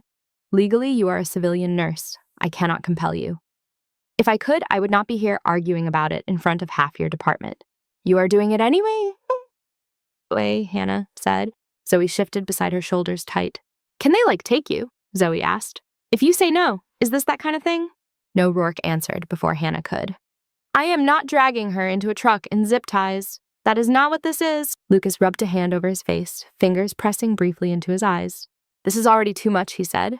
You are scaring my staff, my patients, and apparently one of my nurses has a past I do not even have clearance for. So I am going to ask this in the simplest way possible. He looked at Hannah. Do you want to go with them? He asked. The question stripped everything else away. Orders, programs, classified seals. It left only her and the choice. Her fingers dug into the edge of the counter. She felt the cheap laminate bite into her palm. Images rose uninvited, heat shimmering over sand, the smell of diesel and metal and blood in close spaces, the sound of someone screaming not from pain but from rage because the pain had gone past the point of language. Her knee remembered the feel of rubble under it. Her shoulders remembered the weight of a pack crammed with gear not designed for any catalog, heavy with tools that did not exist on civilian lists. She remembered nights counting the people she had not been able to pull back. She had stopped when the number kept changing in her sleep. No, she said to Lucas. I do not want to. Relief flickered over his features for a fraction of a second. Then he saw the rest of her expression. But she said want is not the only factor. Her voice was low. The room had to lean in to catch it. You think I do not know what it costs, she said to Rourke. I know exactly how it feels to listen to someone drown in their own lungs and know that if you had 5 more minutes, if you had one more pair of hands, you could pull them back. I know the sound a heartbeat makes when it fades in your palms. Her hand drifted unconsciously toward her chest fingers, brushing the fabric over the key on its chain. I built a life where I only hear that sound when the monitor loses a lead, she said. I like that life. Rourke listened without interrupting. Then keep it, he said. Help us tonight, then come back to your patients who argue about pudding flavors and bad TV, and never know what you did in between. It does not work like that, she said. You know it does not. He did not argue. His silence was agreement. Noah took a step forward, one hand on the IV pole to steady himself. Ma'am, he said. The word pulled her gaze to him. I have seen guys refuse missions before, he said. I have seen them say no to things that were wrong, that were stupid, that were going to get people killed for no reason. I never held that against them. He swallowed hard. This is not that, he said.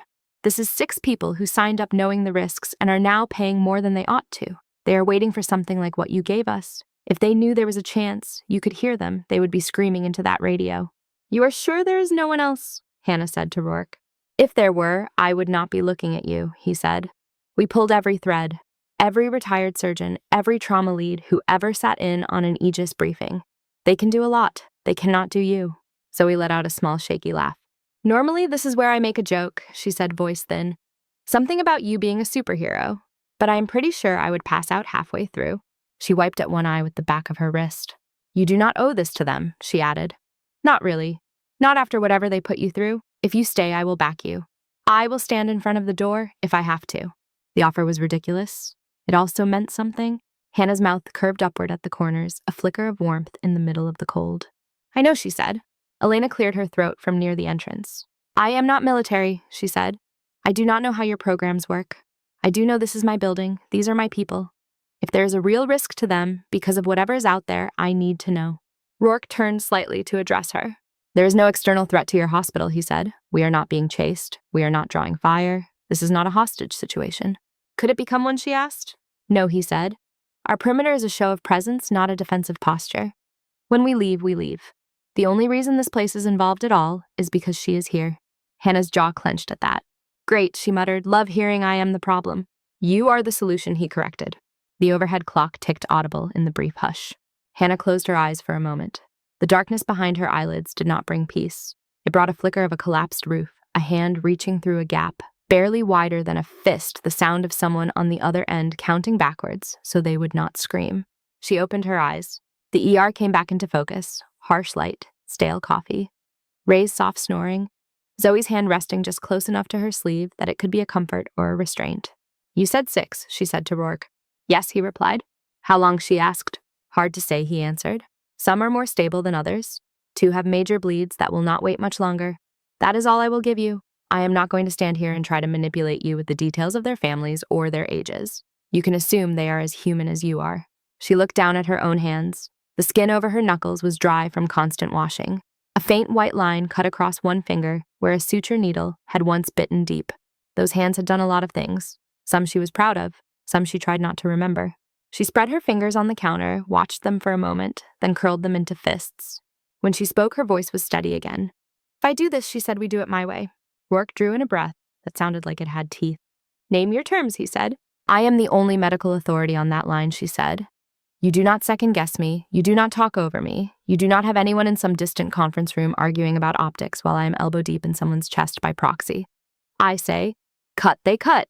I say, stop, they stop. No committee, no votes. Done, Rourke said, without even pretending to think it over. You do not spin this, after she continued. You do not put my name on a slide. You do not put it in a report. You do not use it to sell the program to anyone else. When this is over, I go back to being a nurse whose biggest scandal is hiding decent coffee in the supply closet. No file, he said. No mention. As far as the paper trail is concerned, this is a routine shift for you. We already know how to make things vanish. And everyone who goes in on this with you knows they answer to me when it comes to those 6, she finished. Not to you. Not to their egos. If I tell them to walk away from one to save another, they do it. He met her gaze and did not look away. I will make that clear, he said. If anyone cannot handle that chain of command, they can stay with the trucks. She nodded once. Then I will go, she said. Zoe's hand caught her sleeve at last. Are you sure? Zoe whispered. No, Hannah said. But I am going anyway. Rourke straightened fully now. Something in the set of his shoulders changed, as if an invisible weight had shifted from one side to the other. He brought his heels together and lifted his hand in a sharp, precise salute. The sound of his palm meeting the edge of his brow rang louder in Hannah's head than the siren had. Around the room, as if some silent signal had been given, the tactical team mirrored him. 20 hands rose in unison, their boots planted, their eyes fixed on her. It was not the way people saluted a nurse. It was the way they saluted a commanding officer who had earned every inch of that respect in places no camera ever saw. Lucas stared, breath caught halfway in his chest. You are saluting her, he said almost to himself. We always did, Rourke said softly, hand still at his temple. You just did not know. Hannah did not return the salute. She never had liked the feel of it. Instead, she gave a small, almost imperceptible nod, acknowledging it without fully taking it on. Start moving, she said. Every minute you stand here is a minute someone bleeds. Rourke lowered his hand. You heard her, he said to his people. Seraph protocol from this moment. She is medical command. You answer to her on this op before you answer to me.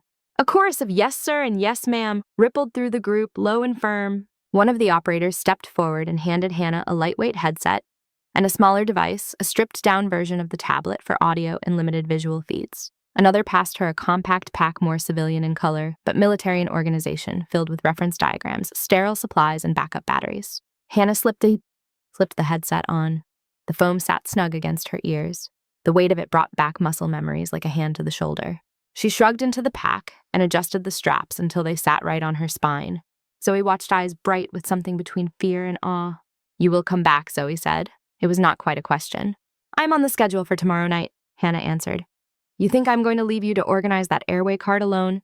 Zoe let out a choked laugh. Okay, she said. Okay. Lucas stepped closer, the fight gone from his expression, replaced by something stripped down. I was wrong about you, he said quietly. About a lot of things. You were wrong about my compressions, she said. That is enough for now. He huffed out a breath that might have been a laugh and shook his head. If anyone from whatever command this is tries to keep you, he said, voice dropping even lower, they will have to fight me and an entire hospital of people who now know exactly who you are. She met his eyes. I do not need you to fight for me, she said. Fight for them. She nodded toward the bays where her patients lay. The homeless man, the old woman, the man who had choked on his dinner. Make sure no one falls through the cracks because you are too busy thinking about what I am doing on the other end of a satellite feed, she added. He swallowed. Deal, he said. Hannah turned. The tactical team closed in around her, not crowding, but forming a loose corridor. Protection instinctive and practiced. They moved with her toward the exit. As she passed Ray's bay, she slowed. The snoring had turned lighter. His eyes fluttered open just enough to find her through the half-drawn curtain. Night nurse, he mumbled. You heading out? Just stepping outside, she said. Try not to get into trouble while I'm gone. He closed his eyes again. You bring me a coffee if you see a decent one, he said. I will pay you back in stories. You already owe me more stories than you can remember, she replied. She watched his chest rise and fall once more, then let the curtain drop. The automatic doors at the front of the ER opened for her with a hiss. Cold air wrapped around her ankles climbed her legs. The smell shifted from disinfectant and recycled air to wet asphalt and exhaust and rain. Outside, the black vehicles loomed larger. Their engines rumbled softly, steady, and contained. Water sheeted off the overhang. The parking lot glistened under the lamps. The city beyond was a blur of light and shadow. As Hannah stepped out, the rain hit her face, fine, cold drops needling the skin. She squinted up at the sky for a second, letting it sting. Then she lowered her head and walked toward the waiting convoy, the team falling into place around her, as if they had always been there. Behind the glass, the staff of Rainier City Medical Center watched her go. No one spoke. No one moved. The only sound inside was the soft mechanical beeping of monitors and the distant rattle of a cart. The last door of the last vehicle closed with a heavy final thud. Headlights flared. Engines revved in quiet unison. The convoy pulled away from the entrance wheels, hissing on wet pavement, then split to clear the drive before reforming into a dark arrow that slid out onto the street. Rain swallowed the sound of their engines as they disappeared into the night, leaving the hospital standing in a sudden, fragile stillness. For a few long seconds after the convoy vanished, the emergency department behaved like a room that had just absorbed a blast. Sound came back in fragments. A baby whimpered in the waiting area. A monitor beeped insistent.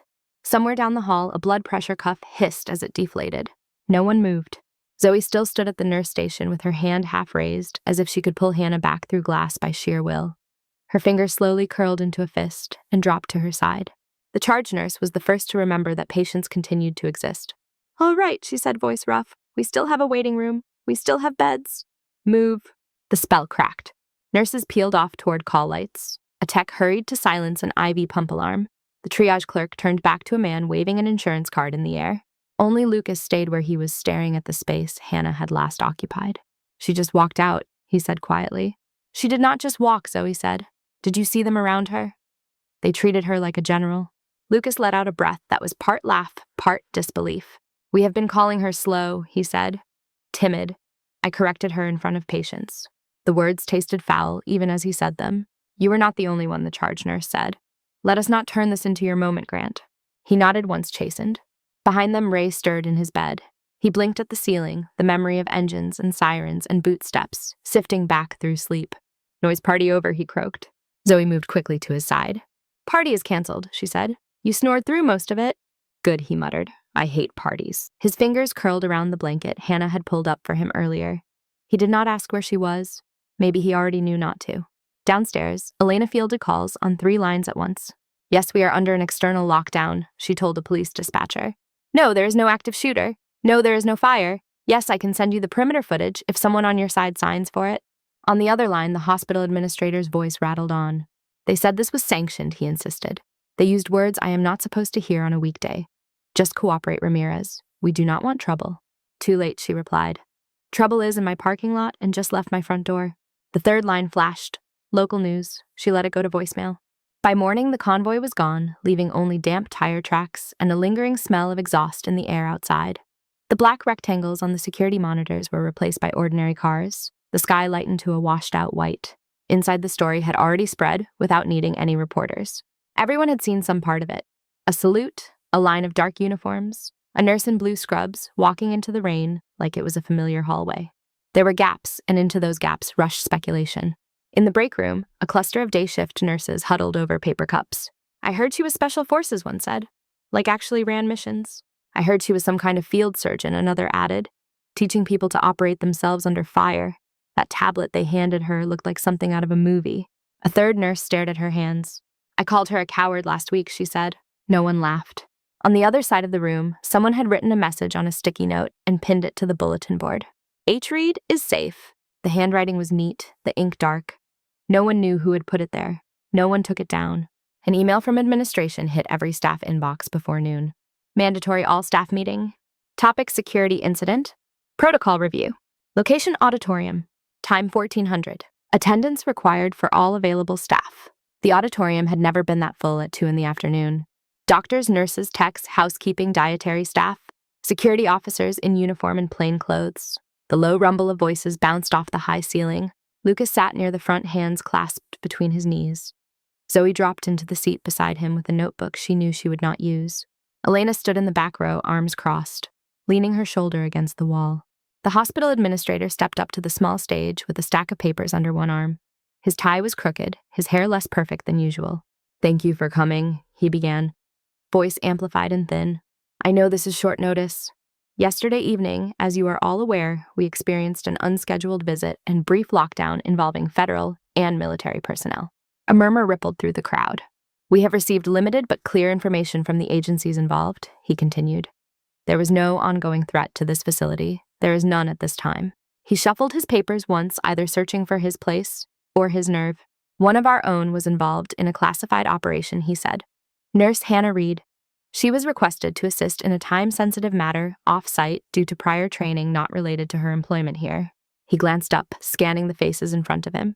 "I am allowed to say only that her skills were essential," he added, "and that she went voluntarily." Zoe's throat tightened. "What does that mean? Someone called from the middle rows. Is she coming back?" The administrator hesitated. "Yes," he said finally. "We have every expectation that she will return to her duties here. Her employment status has not changed." He gestured toward the side of the stage. "In the interest of transparency," he said, "we are going to share something most of you have not seen yet." The lights dimmed, the screen behind him flickered, the projector stuttered, then resolved into a grainy color image. Security footage. The angle looked down the main ER corridor. The timestamp in the corner marked the moment from the night before when Colonel Rourke and his team had stood at the nurse station. There was no audio, only silent movement. They watched as he turned to Hannah as their conversation played out in pantomime. Even without sound, the tension was visible. Hannah's posture, the way Lucas stepped forward, Zoe's hand hovering by her sleeve. Then the moment Rourke saluted. In black and white, it made a sharper impression. His hand at his brow, his spine straight, his eyes fixed on Hannah. 20 other hands rose at almost the same beat. The tactical team became a line of dark figures in synchronized respect. Hannah stood in the center in her light blue scrubs, shoulders squared chin level. She did not flinch. She did not step back. Elena felt the room lean forward as one. Somewhere behind her, someone whispered, "God." The scene continued. Hannah nodded once, took the headset, shouldered the pack. The team closed around her. They moved toward the exit and out of frame. The lights came back up slowly. No one spoke for a stretch of seconds that felt longer than they were. The administrator cleared his throat.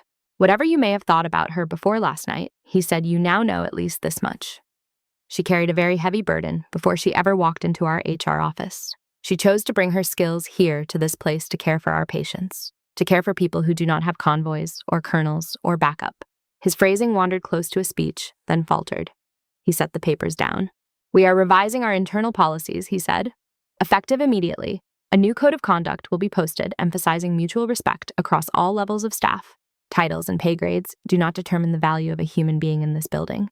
Lucas heard the words and thought of every time he had cut Hannah off mid-sentence, every time he had signed his name on a chart she had done most of the work for.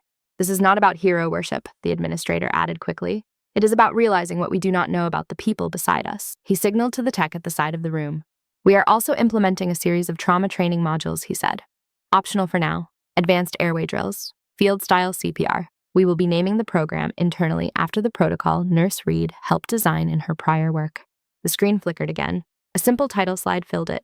Seraph Training Series. No photographs, no logos, just the name. A few people shifted in their seats.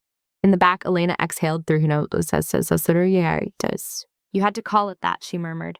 The administrator glanced up at the screen, then back at the crowd. "These sessions will be run by our most experienced trauma staff," he said. "We will focus on skills, not stories. The rumor mill is already working overtime. I am asking you to let official channels handle information from this point on. No posting about last night on social media. No sharing security footage. This is not just about hospital privacy. There are national security implications here." He let that sit, then brought the meeting to a close with a few more words about gratitude and professionalism. Chairs scraped, people stood and filed out in clumps, talking in low voices. In the aisle, a respiratory therapist shook her head. "I made a joke about her being slow with a neb treatment last month," she said, right in front of her. "You can stop doing that now," her colleague replied. On the far left, a housekeeper in a green uniform wiped at her eyes. "She stayed late in my sister's room when nobody else would," she said. Sat on the edge of the bed and held her hand while she was scared. Who does that if they think they are better than us? Zoe and Lucas ended up walking back toward the ER together. "That video," Zoe said. "It looked like something out of a documentary, the kind they show 10 years after everything went wrong." "I have seen salutes like that," Lucas said. "On deployments, in recordings from ceremonies you never want to attend." He swallowed. "I have never seen one directed at someone stocking IVs in my hallway," he added. They turned the corner into the break room. The hum of the fridge greeted them. The coffee pot sat half full, the liquid inside burnt nearly black. On the far wall, just above the clutter of notices about flu shots and bake sales, a new piece of paper had appeared. The edges were still curling from fresh tape. The quiet nose. Humility is the highest rank. The letters were printed in block capitals, dark and sure, no signature. "Did you put that up?" Zoe asked. "No," Lucas said. He stared at the words for a moment. "She is not even here," he said quietly, "and she is changing the way we talk." "That is on us," Zoe replied. "We had the chance to notice before. We just did not look very hard." He did not argue. In the days that followed, small shifts began to settle into the ER's routines. A senior nurse who had once rolled her eyes at frequent flyer patients with no insurance now pulled a chair up, more often sat at eye level, and listened to their stories instead of the clock. Younger nurses asked to be signed up for the advanced trauma drills as soon as sign-up sheets went out, not because they wanted new titles, but because they had a picture in their heads now of what competence under pressure looked like. In one corner of the staff whiteboard, someone drew a small pair of wings in dry erase marker. No name, no explanation, no one erased it. At night, during quieter moments, people found themselves glancing at the front doors, half expecting to see a line of black vehicles again. When they did not, a tiny knot of tension unwound at the base of their skulls, replaced by a different kind of waiting. By the time the rain finally eased up and a weak sun pressed through the clouds over Rainier City, the ER of Rainier City Medical Center did not look drastically different from the outside. The same cracked tiles, the same buzzing lights. Inside, though, the way eyes met had changed a little. The weight people gave to silence had shifted. A space had opened, shaped roughly like a nurse in blue scrubs walking out into the night, and everyone was trying in their own uneven ways to be a little more worthy of the fact that she had chosen for now to stand among them. On the third evening after the convoy, the sky over Rainier City was a softer kind of gray. The rain had thinned to a fine mist that blurred the edges of streetlights without swallowing them. Pavement gleamed damp rather than drowned. Cars hissed by on the road outside Rainier City Medical Center, ordinary and small. Inside the ER, the shift change felt different. Day nurses moved with their usual mix of urgency and fatigue, but conversations dropped a notch when they passed the central station. Eyes flicked to the front doors without anyone quite meaning to look. Zoe stood with a stack of charts, pretending to read them and not stare at the clock. She said she would be on the schedule, she muttered. They put her on the schedule. The charge nurse glanced at the time. She knows how to read one, she said. If she could handle whatever that was, she can handle being 5 minutes late. I did not say she was late, Zoe replied quickly. I said she's not here yet. At least breathe while you wait, the charge nurse said. In the security office, Elena watched the monitors with the air of someone expecting a sequel she did not necessarily want. The lot showed no sign of black vehicles, only sedans and compact cars, and one delivery van that had parked crooked. The sidewalk in front of the ER was empty. Her radio stayed quiet. She reached for her coffee, found it empty inside. At 2 minutes past 7, the staff entrance door clicked open. Hannah stepped through, shoulders slightly hunched against the chill hair pulled back into the familiar low ponytail. She wore her usual light blue scrubs, a dark jacket over them, soft sneakers, on her feet. A thin band of fatigue darkened the skin under her eyes. She paused for the barest moment just inside the door, as if checking that the floor was really there. Then she swiped her badge at the time clock, heard the soft beep, and clipped it to her pocket. The hallway to the ER smelled the same, antiseptic and coffee and something fried from the cafeteria. The overhead lights buzzed with their old complaint.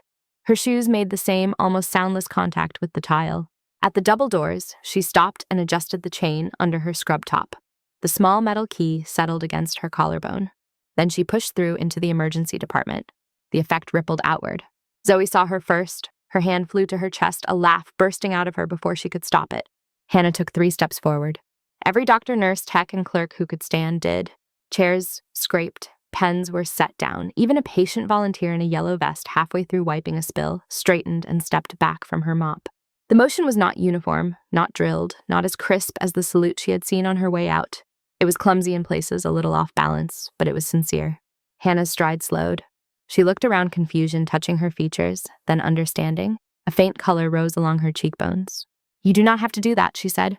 No, Zoe said, voice tight. We really do. The charge nurse dipped her head. Welcome back, Reed, she said. Hannah let the moment sit for a heartbeat. Her throat felt thicker than she expected. She swallowed it down. Thank you, she said.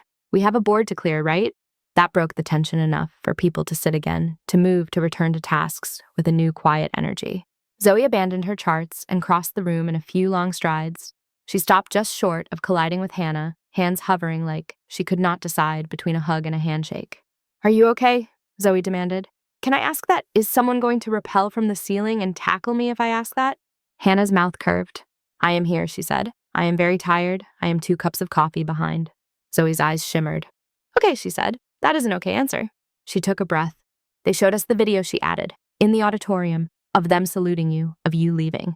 Hannah grimaced lightly. I told them not to put me on a slide, she muttered. They did not, Zoe said. They put your protocol name on a training series. That is it. The rest was just us watching and realizing we have been idiots. You are not idiots, Hannah said. You are overworked. Zoe sniffed out a short laugh. Maybe both, she said. Dr. Grant approached, moving more carefully than usual, as if he was stepping into a room where he did not know the gravity yet. Up close, Hannah could see the lines around his eyes had deepened. Whatever sleep he had gotten in the last 3 days had not settled well. Reed, he said. Doctor, she replied. He looked down once, then back up. I owe you an apology, he said quietly, for every time I talked over you, for assuming silence meant ignorance, for thinking your hands were lucky instead of trained. Nearby, a monitor chirped. A nurse silenced it with one practiced touch, eyes, still watching the exchange from the corner of her vision. Hannah considered him. I appreciate that, she said. He seemed to brace, as if expecting a harder reply. You can make it worth more if you spread it around, she added. Not just to me, he exhaled. I can do that, he said. And do not respect me because of what you saw in that video, she went on. Or because someone with a lot of stars on their shoulders thinks I am useful. He frowned. What else should I base it on, he asked. She glanced toward the far end of the hall, where a man in a stained jacket sat hunched on a chair, holding a plastic bag of his only belongings. A volunteer had given him a blanket. He had draped it over his knees, as if expecting to be told to give it back. Respect the patients in the hallway, she said, the ones without insurance, the ones who smell like rain and asphalt, the ones you do not get bonus points for helping. She looked back at him. Do that when no one with a camera is watching, she said. That is all the recognition I will ever need from you. Something in Lucas's posture loosened. All right, he said. I can try that. Do more than try, Zoe muttered in his direction. He gave her a look that would have been annoyed before, but now carried rueful acceptance. I will do that, he corrected. The charge nurse clapped her hands once, drawing attention. Now that every soul in this room has had a feelings moment, she said, can we also remember we are drowning in patience? Reed, you are on bays 3 and 6. Patel, take 5 and fast track. Grant, the chest pain in bay 2 has been waiting for you and your big revelations. Hannah nodded and reached for a fresh pair of gloves. She had taken 3 steps toward bay 3 when she stopped. I will be right there, she said. She changed direction and headed for the staff locker room. The space was as she had left it. Metal doors, faint smell of detergent, a poster reminding staff to get their flu shots peeling at the edges. At her locker, she drew the key out from under her collar. The metal felt warm from her skin. It slid into the lock with the ease of long habit. The door swung open. Her sweater, spare shoes, lunch container, all as they had been. On the top shelf, the cloth pouch sat where Lucas had put it back after that night he wished he had not started. Hannah reached for it this time. The fabric yielded under her fingers, familiar and worn. She loosened the drawstring and slid the patch into her palm. Aegis Med, Seraph Tier 1, restricted.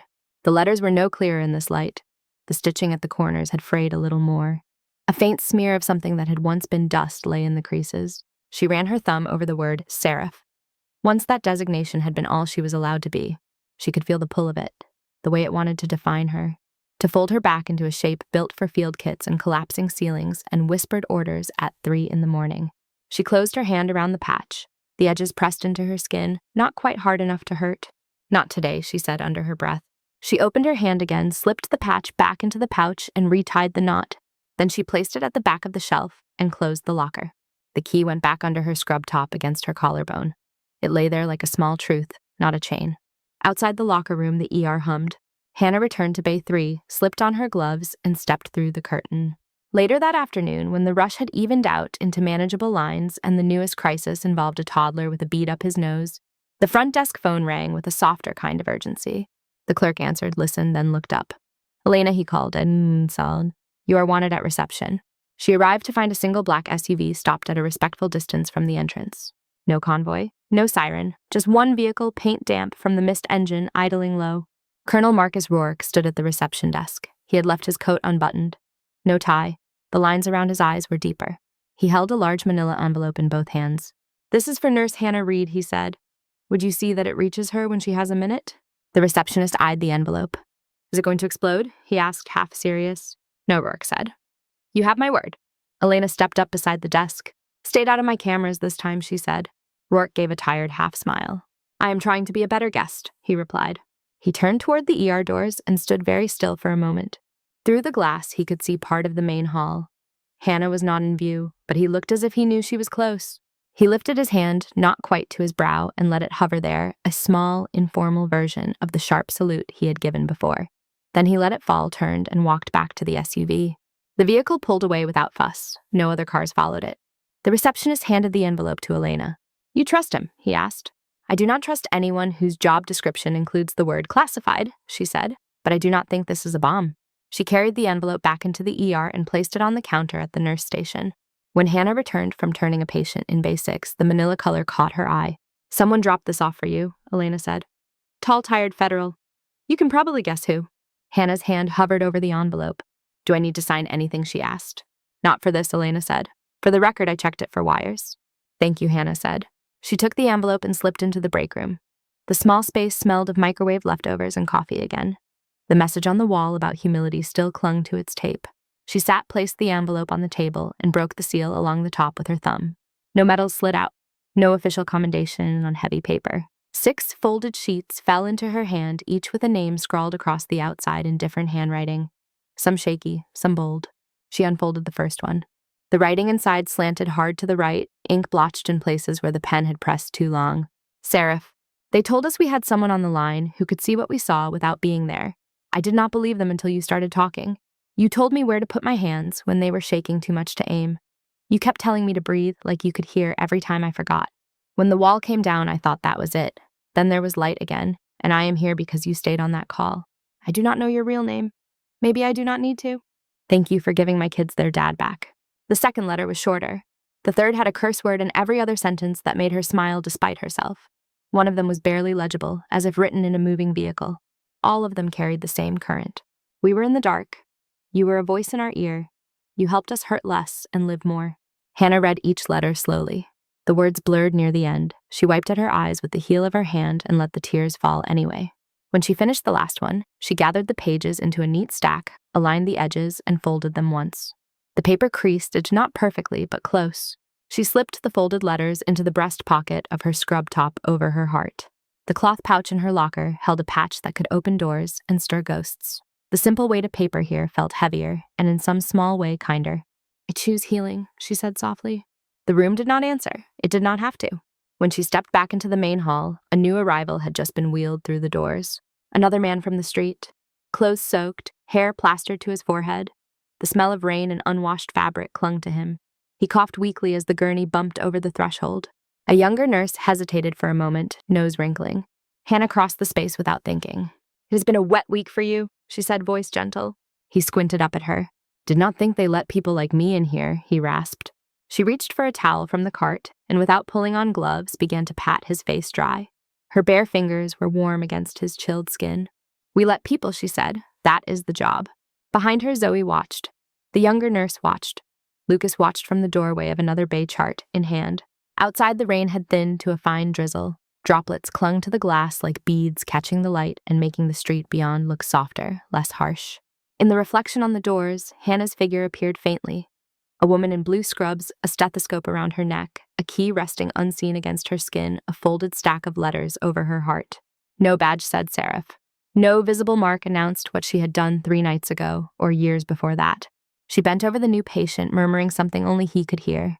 Her hands moved with the same steady precision they had on the floor at the entrance in the Heimlich over Noah's shoulder. Hands built to hold pressure on wounds and on fear. The ER hummed around her. Rain tapped lightly against the glass.